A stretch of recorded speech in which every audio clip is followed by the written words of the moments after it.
قبل ما نبدأ الفيديو متنساش تعمل لايك وشير وسبسكرايب للقناة وتفعل زر الجرس عشان خاطر يوصلك كل جديد من عندنا. العالم انتهى، نيازك غريبة نزلت من السماء قضت على كل التكنولوجيا اللي في العالم وخدت معاها الكهرباء، ومن هنا الناس ما خدتش وقت كبير وتحولوا لوحوش بشرية ما يهمهاش أي حاجة غير البقاء على قيد الحياة حتى لو هتعمل ايه. وفي العالم ده مدن كتير قدرت تمسك نفسها وتفضل عايشة، مش معروف بالظبط مين ماسك المدن دي ولا بيحصل جواها ايه بالظبط، لكن المعروف انها لسه تمام. وقتها بقى الحكومات طلعت كل المساجين من كل المدن ورموهم بره المدن خالص، وعملوا اسوار كبيره حوالين المدن وقفلوها على نفسهم، وبالتالي الناس اللي عايشه بره هي اكتر الناس وحشيه في العالم كله. طبعا في وقت زي ده المدن كانت بتحتاج برضو من الوقت للتاني تعمل تواصل بينها وبين بعض وتبعت وتستقبل حاجات، وهنا بقى بيجي دور بائع الحليب. اسم غريب شويه، بس الاسم ده هو الاسم الذي يطلق على كل السائقين اللي شغلانتهم انهم ياخدوا حاجات من المدينه ويودوها لمدينه تانيه، وفي المقابل بياخدوا اكل بنزين وما الى ذلك. حاليا بقى بنتعرف على اشهر سائق الحليب جون دي، وهو حاليا بيهرب من مجموعه من المجرمين اللي عاوزين يسرقوا منه الشحنه بتاعته. طبعا جون مشهور عنه ان محدش يعرف يسرق منه شحنه نهائيا، وده بسبب عربيته المليانه اسلحه في كل حته، وبالتالي بسرعه بالاسلحه دي بيخلص على كل المجرمين دول. بعدها بيروح يسلم الطلبيه، وهناك بياخد من اهل المدينه المقابل سواء بنزين او غيره وبيمشي. وبس يا سيدي، جون عايش حياته كده على طول بالطول وبالعرض، وكل اللي بيعمله في حياته هو انه يوصل دايما الشحنات من مدينه محميه لمدينه محميه تاني وهكذا، لكنه عمره في حياته ما شاف ايه اللي في المدينه دي من جوه نهائيا. لغايه ما في مره كده راح لاحدى المدن اسمها نيو سان فرانسيسكو عشان يسلم طلبيه هناك، ولاول مره بيلاقي الحراس هناك بيقولوا له القائده ريفن عاوزاك جوه. طبعا هو كان مصدوم ومش فاهم ازاي، بس دخل. وطبعا قبل ما يقابل الرئيس ريفن نظفوه كويس جدا، بعدها خدوه يقابلها. جون لما قابل ريفن قالت له احنا بيجيلنا كل شهر كميه كبيره من بائع الحليب، بس في الغالب اغلبهم بيموتوا بعد فتره صغيره، الا انت مش بتموت، وده يبين انك ذكي وبتعرف تتعامل في الشغلانه دي. فانا عندي ليك شغلانه، عاوزك تروح شيكاغو تجيب شحنه من هناك من غير ما تعرف هي ايه بالظبط وتجيلي تاني. في اللحظه دي جون كان هيمشي لان شيكاغو بعيده جدا ناحيه الشرق، وكلها مخاطر اكبر من انه يستحملها نهائيا. بس ريفن اغرت جون جدا وخليته على بره المكان اللي هم فيه ده، وخليته يشوف المدينه بتاعتها عامله ازاي من جوه وناسها السعيده قد ايه هم سعداء. بعدها خليته على البيت بتاعها وعرفته على جوزها وطفلها الصغير اللي عايشين برضه في كل سعاده، واكلته كمان وجبه سخنه جميله وخليته يشوف كل الجمال ده. بعدها قالت له انت لو وافقت هخليك تعيش معانا هنا مدى الحياه. طبعا بعد كل اللي شافه جون ما قدرش يمسك نفسه، وافق. فبس قالت له ريفن انه قدامه بالظبط 10 ايام يستلم ويسلم فيها الشحنه من هناك لهنا. فوافق جون وخد بعضه ومشى. عارف بقى صديقي المشكله فين؟ المشكله ان بعد ما مشى جون على طول لقينا ريفن بترجع الطفل اللي معاها لاهله وبتمشي جوزها، لان ده لا جوزها ولا ده طفلها، بل مأجراهم بفلوس عشان تبين لجون ان الحياه حلوه جدا وتخليه يوافق. ليه؟ وهل دي مش طبيعه المدينه؟ هنعرف قدام. في المجمل جون اخد بعضه وراح على صديقه صانع الخرائط تومي، وتومي ده اسمه صانع الخرائط لانه بيعمل خرائط للناس بشكل ممتاز جدا عشان يسافروا باكبر قدر ممكن من الامان. جون في اللحظه دي قال له انه عاوز خريطه توديه شيكاغو باسرع وقت ممكن وفي امن شكل ممكن. فاتخض توم وقال له بلاش، من هنا لهناك في كميه مصاعب مش طبيعيه، وناس ظهرت كده غريبه اليومين دول بتحاول باي شكل ترجع القوانين لايام زمان، فبلاش تطلع. وقتها اصر جون فعطاله تومي الخريطه وخلاه يمشي، وبس كده. من اللحظة دي جون خد بعضه على شيكاغو في رحلة طويلة جدا جدا. على الناحية التانية بنشوف الأخوين لاود وكوايت. لاود وكوايت قصتهم حكاية ورواية، بس في المجمل يعني هم حاليا بيجروا من مجموعة كده من الناس اللي عاملين نفسهم شرطة، ودول نفسهم بالمناسبة اللي حذر منهم تومي لو انت فاكر. دول ناس كده بتحاول ترجع القانون زي زمان، وأي حد بيشوفه بيسرق أو بيعمل حاجة غلط بيقتلوه أو بيحاسبوه حساب شديد. زي دلوقتي مثلا لاود وكوايت سرقوا وشافوهم الشرطة دول، فحاليا بيجروا وراهم. بعد بقى مطاردة كبيرة عربية لاود وكوايت بتتقلب وبيتقبض عليهم، وده نزل رئيس جماعة الشرطة دي الضابط ستون. ستون قال للاود وكوايت انه بيحاول حاليا يرجع النظام زي زمان، وبالتالي السرقة اللي عملوها ممنوعة، فاما واحد منهم حاليا يقتل نفسه كعقاب يا اما هقتلكم انتوا الاتنين. في اللحظة دي لاود بدون تفكير خد المسدس وقتل نفسه عشان ينقذ اخته. كوايت في اللحظة دي اتصدمت وزعلت جدا على اخوها، لقوا فوق كل ده ختموا على جسمها بالنار عشان يخلوها تفتكرهم طول العمر، وسابوها ومشيوا. ومن هنا بقى وهي حلفت انها تنتقم من ستون والشرطه بتاعته كلها مهما طال الزمن. في اللحظه دي بقى كان جون معدي بعربيته لشيكاغو، فطلعت له كوايت فجاه قدامه وخلته يوقف غصب عنه وراحت مثبتها. جون ما كانش عاوز يأذي كويت وحب يتفاهم معاها، لكنها ما كانتش راضيه تتفاهم، لحد ما فجأة ظهر حد تالت من بعيد خوفهم كلهم. الحد ده لابس وش مهرج مخيف واسمه سويت تيس. من غير شرح كتير كده، ده واحد مختل عقليا متعطش للدماء بأقصى الحدود. المهم يعني ان كويت وجون لما شافوا وش المهرج عرفوا انه مش خير، فعلى طول ركبوا العربيه مع بعض بتاعت جون وهربوا. الفكره هنا ان زي ما عربيه جون مجهزه باسلحه ومتفجرات للحمايه، فسويت تيس كان نفس الكلام ويمكن اكتر، وبالتالي المطارده كانت صعبه جدا، لدرجه ان بالغلط جون دخل جوه كازينو قديم والعربيه عطلت جوه، فحاول يستخبى من المهرج ده. بس كويت كانت بتحاول بكل الطرق توقع جون عشان تخلي سويت تيس يمسكه هو وهي تهرب، وده يعني حقيقي اللي حصل. وهي عرفت تهرب وسويت تيس مسك في جون وفضل يضرب فيه لغايه ما كان هيموته. وهنا بقى حس جون ان سويت تيس قلبه قلب طفل صغير، فضل يضحك عليه ويقول له انه بيسمع اغاني زيه بالظبط وهكذا. فوقتها سويت تيس هدي عليه شويه وساله هو انت جاي هنا للعرض بتاعي؟ فحس جون انه لو قال لا هيتقتل، فقال له انا هنا عشان اتفرج على العرض بتاعك. ففرح جدا سويت تيس زي الاطفال وخده على المسرح اللي في الكازينو هنا، وقال له انا كل اللي انا عاوزه انك تتفرج على المسرحيه اللي انا هعملها، ولو اتفرجت هسيبك تمشي. في اللحظه دي طبعا وافق جون غصب عنه، ولسه هيقعد شاف جنبه ان سويت تيس عرف يمسك كويت وحاليا حابسها. فبسبب قلب جون الطيب طلب من سويت تيس انه يطلعها، وهو بدل ما واحد يتفرج على العرض اتنين يتفرجوا. وافق سويت تيس جدا لان زي ما بقول لك كده دماغه دماغ طفل. بس كده طلعت كويت وغصب عنها قعدت جنب جون وفضلوا يتفرجوا على سويت تيس وهو بيمثل. طبعا كان تمثيله وحش ومخيف جدا بسبب منظره اصلا، الا انهم استحملوه لاخره. وبالتالي لما خلص العرض سمح لهم يمشوا وقال لهم انتوا كده اول معجبين عندي ومش هتبقوا اخر معجبين، بل انا هلف العالم كله دلوقتي هلاقي زيكم كتير. فجون وكويت بكل خوف قالوا له ربنا معاك، وبسرعه صلحوا العربيه ومشي. وفي الطريق عرف جون كويت انه مش عاوز يعرف اي حاجه عنها وهيعمل فيها بس معروف وهيوصلها في طريقه وخلصنا على كده. فوافقت كويت وكملت معاه. على الناحية التانية في مكان كده لإحدى أماكن أكل لحوم البشر، يعني أوعى تنسى إن إحنا في نهاية عالم، فعادي ممكن تلاقي ناس زبالة أكل لحوم بشر. كانوا في بقى اتنين صحاب اسمهم مايك وستو بيتم حاليا تتبيلهم عشان يتاكلوا، طبعا بعد ما اتخطفوا. بس الحمد لله فجأة جه ستون مع رجالته من الشرطة وقتلوا كل أكل لحوم البشر دول وأنقذوا ستو ومايك. طبعا مايك وستو كانوا فرحانين جدا، وقتها كمان قال لهم ستون تحبوا تنضموا لنا وتبقوا شرطة زينا وتساعدونا نرجع القانون والأمان للدولة؟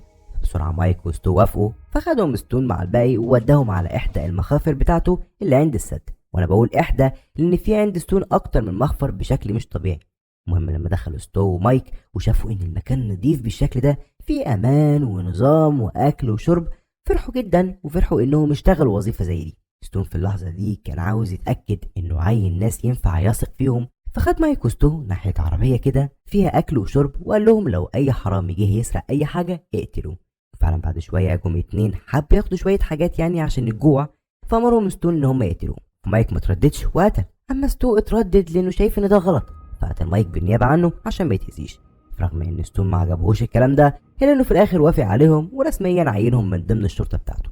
بعد شوية وصلوا جون وكويت عند مخفر السد عشان يعدوا من الطريق اللي هناك، فوقفوهم ستو مايك ومساعد ستون عشان يطلبوا منهم رخص عبور. بس طبعا جون ما كانش معاه، ففضل يتناقش معاهم عشان يعني يقنعهم ان احنا في نهاية العالم. لكن كويت بمجرد ما شافت مساعد ستون نزلت عشان تقتله، فكهربوها هي وجون وقبضوا عليهم ودخلوهم جوه المخفر عشان يقابلوا ستون.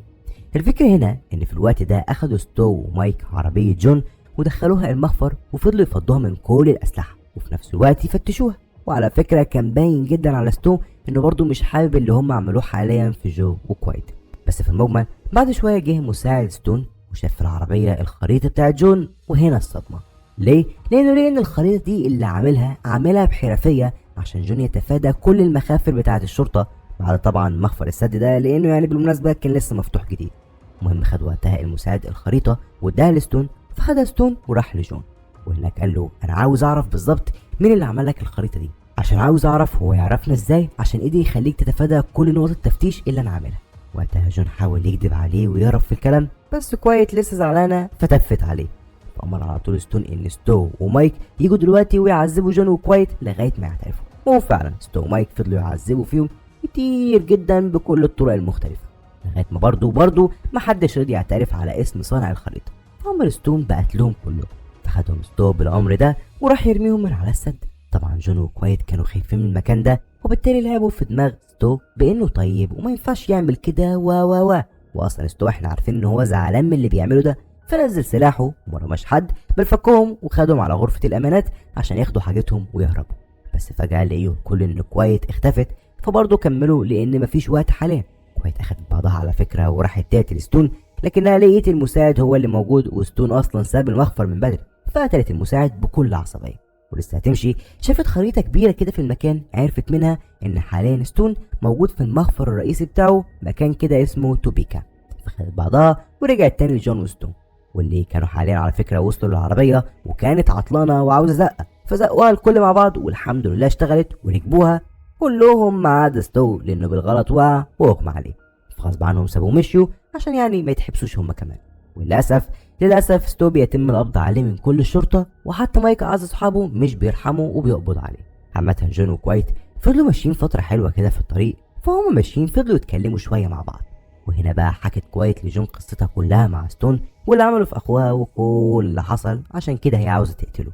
فقال لها جون طب أنت رايحة فين دلوقتي؟ فضحكت عليه وقالت له إن أنا رايحة مكان كده اسمه توبيكا، مدينة كده جميلة لسه صامدة وبيسمحوا للناس فيها إنهم يدخلوا من غير شروط.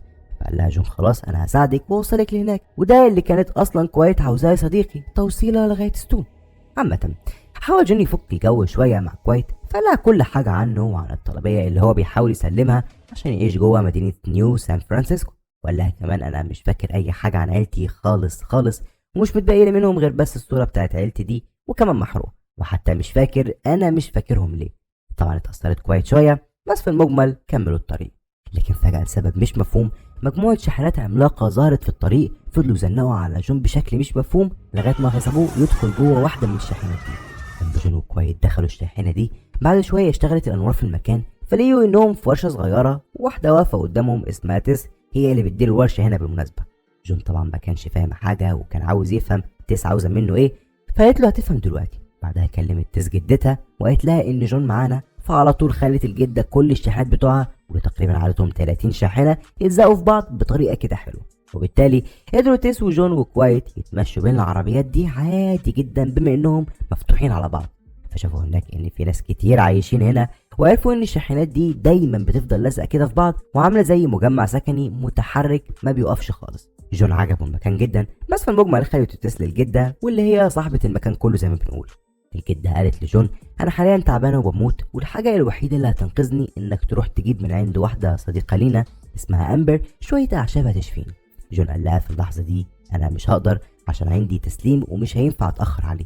فقالت له الجده ان ما اقدرش ابعت اي حد غيرك لان الطريق اللي هناك خطيره خالص، فلو وافقت هخلي العربيه بتاعتك دي زي المدرعه ومليانه اسلحه تخليك تروح تسلم اي طلبيه بكل امان وبكل سرعه.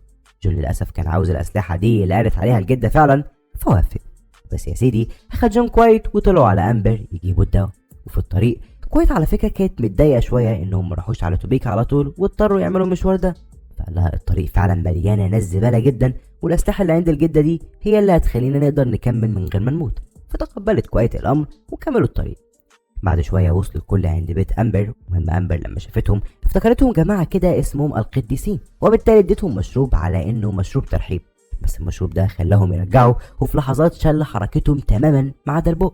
ومن اللحظه دي بدات امبر تعذب فيهم عشان تعرف هما كجماعه القديسين عاوزين منها ايه، لغايه ما كوايت عرفتها انهم مش القديسين بل جايين من طرف جدتها اللي بتموت وعاوزه دواء. فبسرعه صدقتهم امبر وعالجتهم، وبرضه بسرعه لمت لهم الاعشاب المطلوبه واديتها لهم. في اللحظه دي سالها جون طب انت ليه قاعده هنا مش مع باقي اصحابك في القافله بتاعتهم؟ فقالت لهم عشان هناك مفيش مكان ليا والزرعي فهنا افضل. في المجمل شكرها جون ومشى مع كوايت. بس فجأة ظهروا وراهم مجموعة ناس بعربيات وتقريبا دول جماعة القديسين، فخد جون العربية ودخل بيها جوه سينما وقفلها. فالحمد لله ما لاحظوش القديسين انهم دخلوا السينما ومشوا من المكان، بس جون وكوايت لقوا ان المكان باين عليه انه امن وجميل جدا، فقالوا يقضوا الليلة هنا احسن. وبالفعل قضوا ليلة جميلة وتعرفوا فيها اكتر واكتر عن بعض، وكمان اتفرجوا على فيلم وفضلوا طول الليل يضحكوا، وتحس كده انهم قربوا لبعض بشكل كبير وحبوا بعض. تاني يوم بقى اخدوا الكل بعضيهم ورجعوا للقافله بتاعت الشاحنات، وقابلوا هناك تيس تاني وعطوها الدواء. وهنا بقى عرفتهم تيس ان للاسف ده مش دواء بل مخدر قوي جدا هيساعد الجده انها تموت من غير عذاب والم، لان مفيش للاسف اي علاج لحالتها. فعلا الجده بدات تشرب الدواء وتموت.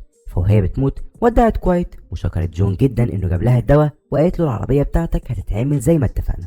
بعدها قعدت الجده مع تيس ودعتها وقالت لها ان الشاحنات بقوا بتوعك خلاص. فضلت تيس تبكي وودعتها. بس يا سيدي ماتت الجده وعملوا لها كل اهل الشاحنه عزا بتقاليدهم الغريبه، الا وهي انهم حطوا الجده في عربيه ورموها بره الشاحنه وفجروا العربيه دي. تقاليد غريبه بس ملناش دعوه. في المجمل قعدوا جون وكوايت شويه في الشاحنات هنا لغايه ما العربيه بتاعتهم بقت جاهزه وبقت محمله بالاسلحه وزي الفل. فخد جون العربيه ومعاه كوايت وكمل على توبيكا وهو ما يعرفش انه رايح برجله للظابط ستون. كوايت يا صديقي بعد المده اللي قضتها مع جون حبته بجد من قلبها، وبالتالي كانت زعلانه انها تحطه في مشكله مع ستون. ففي مره كده شافوا على الطريق وهم ماشيين عربيه مقلوبه، فنزلوا يفتشوها لقيوا فيها مشروبات، فضلوا يشربوا مع بعض وهم فرحانين جدا. بس فجاه لقي جون ان المشروب بتاعه محطوط فيه حاجه غريبه وهوب اغمى عليه، ويعني مش محتاج اقول بس كوايت هي اللي عملت كده.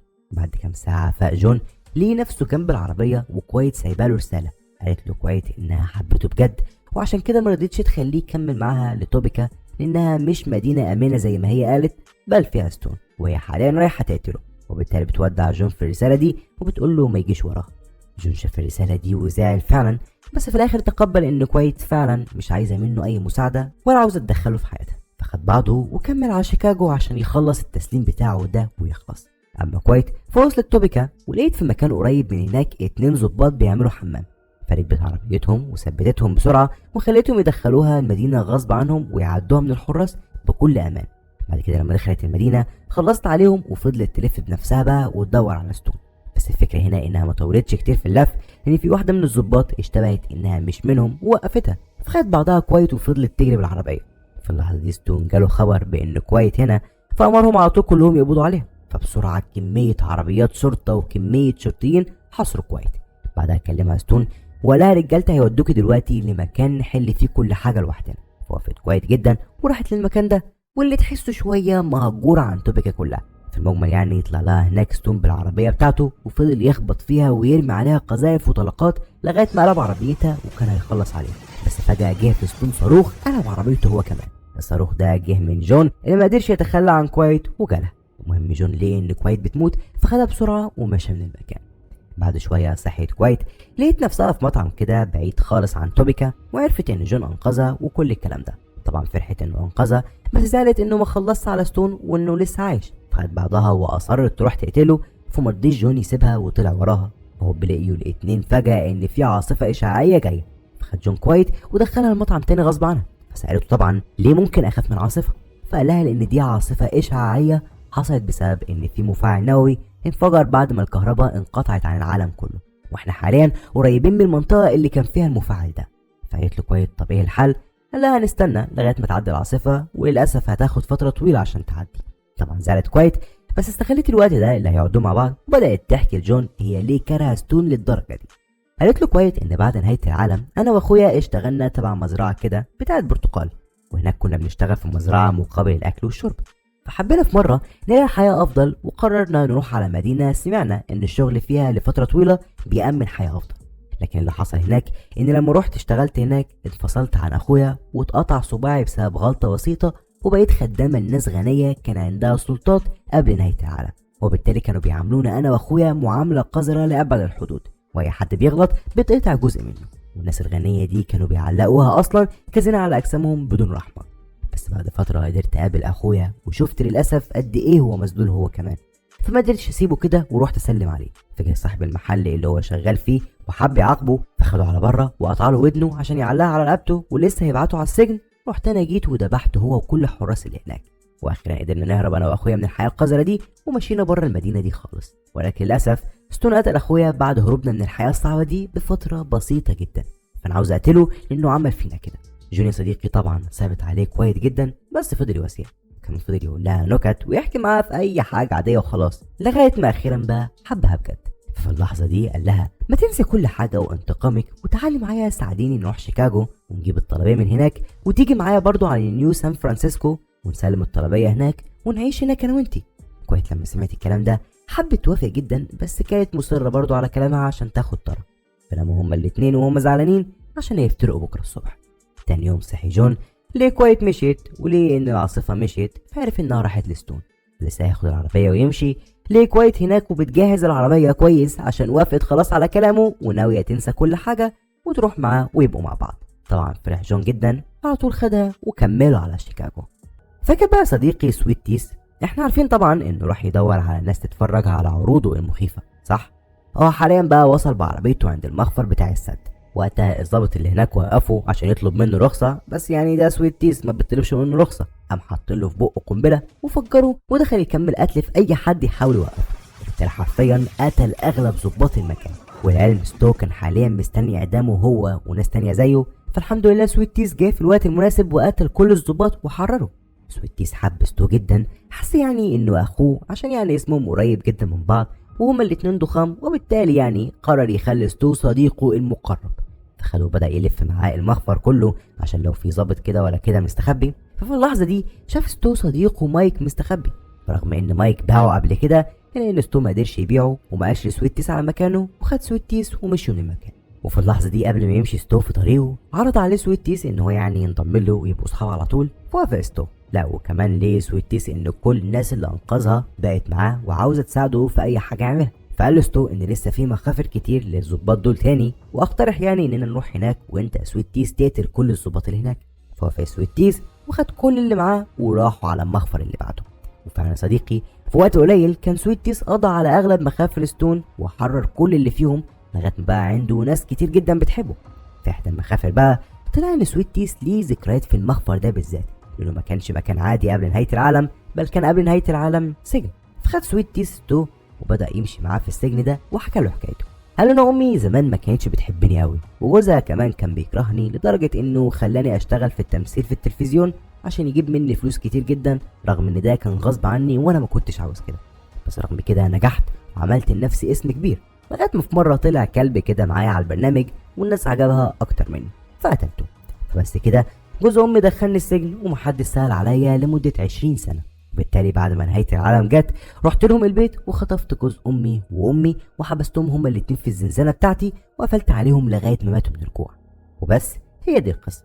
ستو تعاطف فعلا شويه مع سويت تيس، لكنه في المجمل خده وطلع بره. فليه يا صديقي كل رجاله سويت تيس مقتولين وفي حد بيقنص عليهم من بعيد. الحد ده هو ستون ومعاه كام ظابط ومايك كمان. الفكرة هنا ان ستون افتكر انه كده خلاص يعني خلص من ستو وسويت تيس، فرجع تاني مخفره الرئيسي وامر مايك ينزل يتاكد ان الكل ماتوا. فلقي مايك ان سويت تيس وستو لسه عايشين ولسه سويت تيس هيقتل مايك، صعب على ستو تاني وطلب من سويت تيس يسيبه. فوافق سويت تيس، ولكن بعد اللي عمله ستون ده قرر انه يخلص منه. فخد مايك وستو وطلعوا يدوروا على ستون. على الناحية التانية بقى فجون وكوايت بعد فترة طويلة من المشي بالعربية وصلوا أخيرا لشيكاغو والمدينة آمنة اللي هناك. وصراحة هما ما كانوش لاقيين باب معين يدخلوا منه، لغاية ما فجأة كشك جنبهم كده اتفتح منه باب ينزلهم لتحت الأرض. جون وقتها خد كوايت ونزلوا من الباب ده لتحت، وتحت هما ما شافوش حد معين، بل هما بس سمعوا صوت بيحقق جون انه قدر يجي كل الطريق ده، وكان بيضحك جدا لسبب مش مفهوم. بس في المجمل يعني الصوت ده فتح لهم مكان كده في المكان هنا جوه شنطة وعلبة، وقال لهم دي الشحنة اللي هتودوها الريفن في نيو سان فرانسيسكو. فحط جون العلبة في الشنطة وخدها ومشيوا من هنا هو وكوايت.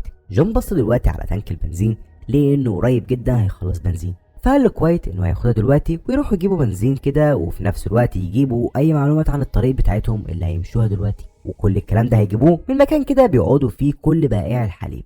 طبعا كوايت وافقت لانها نفسها تشوف مكان فيه تجمع لكل بائع الحليب. في المجمل بعد شويه وصلوا الكل عند المكان اللي فيه اغلب بائع الحليب زي ما بقول، فنزلت كوايت تجيب شويه بنزين وجون دخل المطعم اللي هناك. فبعد شويه لما رجعت كوايت عند جون عرفها جون على واحده صديقته من زمان جدا موجوده في المكان هنا اسمها ماري، وهي صديقه من زمان.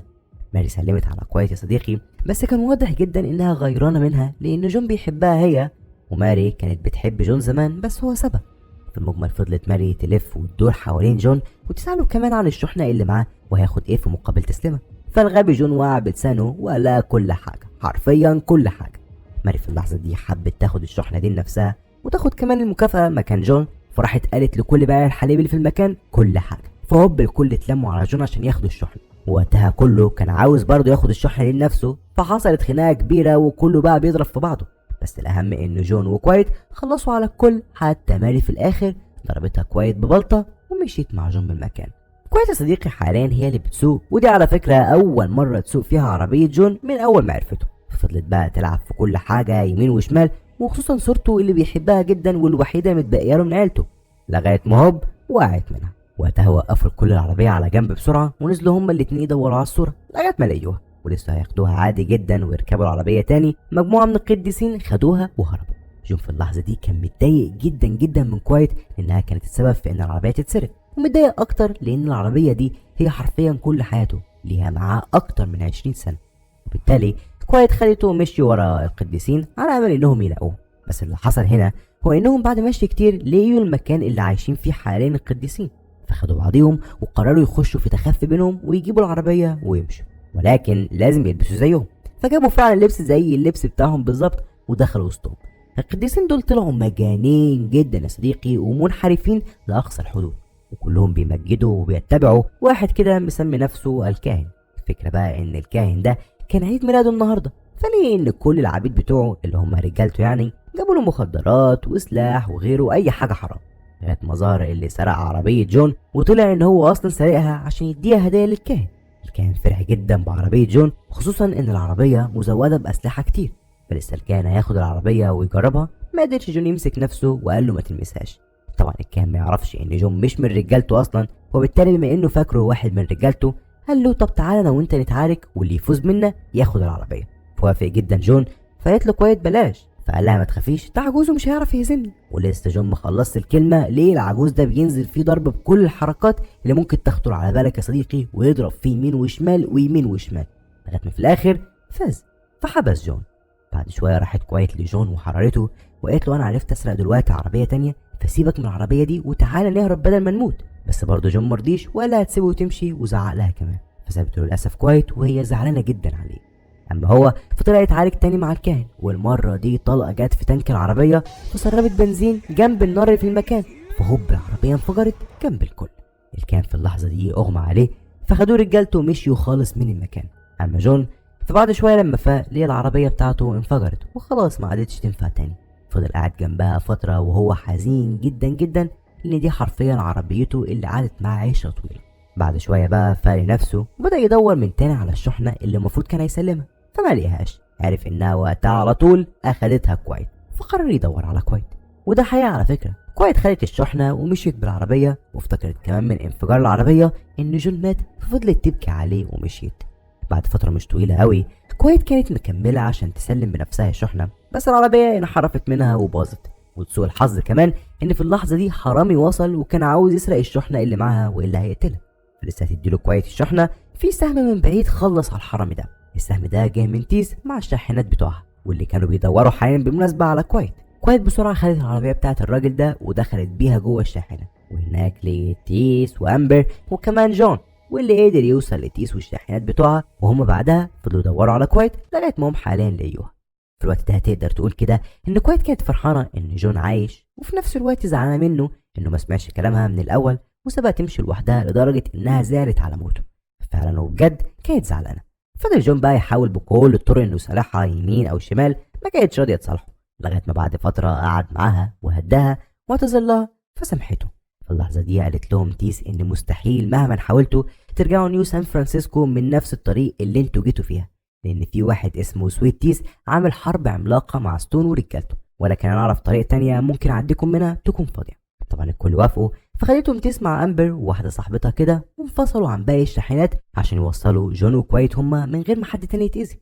المشكله اللي حصلت هنا ان الطريق اللي قالت عليها تيس هو عباره عن مكان كله عربيات في عربيات كتير، فلسه هيعدوا منه لان اغلب العربيات دي فيها رجاله ستون، وبسرعه بداوا يهجموا عليهم. لكن الحمد لله جه في الوقت المناسب سويت تيس وبدا يفجر رجاله ستون يمين وشمال. تيس انضمت للحفله ونزلت بعربيه سباق كده كانت بتاعتها وفضلت تحارب هي كمان، وحرفيا الضرب كان في كل حته ومحدش كان عارف يفرق مين مع مين، لدرجه ان سويت تيس من غباوه فجر الشاحنه بتاعت تيس واللي كانوا فيها امبر وصاحبتها. في اللحظه دي اتعصب مايك جدا لان سويت تيس مجنون وعمال يقتل في الكل، فحب يقتله. راح مسكه سويت تيس وامر ستو ان هو يخلص على مايك، فما قدرش ستو وضرب سويت تيس برصاصه ونط مع مايك. في نفس اللحظه دي جاز توم بعربيته عشان يقتل سويت تيس، فنط سويت تيس من العربيه. قاموا جم مايك وستو بعربيه سرقوها دلوقتي وداسوا عليه. مات ولا لا الله اعلم. المهم ان ستون في اللحظه دي جري ورا جون وكويت تاني، فزهقوا منه بجد راحوا خبطوا فيه. اللي الاتنين وقتها اتصابوا، بس قدر ستون يمسك نفسه ونزل مسك كوايت وكان هيقتلها، بس الحمد لله لحقها جون ورمى على وشه بلطه خلته شبه بيموت. فكوايت ما رضيتش تضربه بالنار بل سابت له المسدس عشان يقتل نفسه بنفسه زي ما عمل مع اخوها زمان، وهو فعلا لازم يقتل نفسه عشان يرتاح من الالم ده. وبعدها خدت كوايت جون ومشي. اما بقى تيس فلقيت ان الحمد لله امبر لسه عايشه بس صاحبتهم التالتة ماتت، فخدتها تيس ورجعوا للشحنات بتاعتهم. واخيرا يا صديقي، اخيرا بعد كل العراء ده والمشي الكتير جدا وصلوا جون وكوايت لمدينه نيو سان فرانسيسكو.